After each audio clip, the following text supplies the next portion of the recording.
Argentina বনাম England football দুনিয়ার অন্যতম বড় দ্বৈরথ। আর ম্যাচটি যখন বিশ্বকাপের সেমিফাইনাল, তখন মাঠের পারদ কতটা উঁচুতে থাকে তা সহজেই অনুমেয়। কিন্তু ৯০ মিনিটের এই যুদ্ধ শেষে সব নাটকীয়তাকে ছাপিয়ে গেল এক অন্যরকম দৃশ্য। ফুটবলাররা যখন ক্লান্তিতে মাঠে ভেঙে পড়ছেন, ঠিক তখনই ম্যাচের প্রধান রেফারি ইসমাইল এলফাত হাঁটু গেড়ে বসে পড়লেন। এরপর পরম শান্তিতে মাথা নত করলেন মাঠের বুকে। সৃষ্টিকর্তার উদ্দেশ্যে দিলেন এক আবেগঘন সিজদা।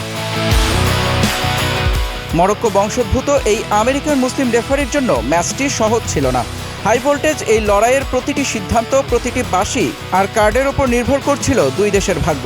কোটি মানুষের চোখ আর পাহাড় সম মানসিক চাপ মাথায় নিয়ে মাঠ সামলানো যে কতটা কঠিন তা ম্যাচ শেষের এই দৃশ্যই বলে দেয়।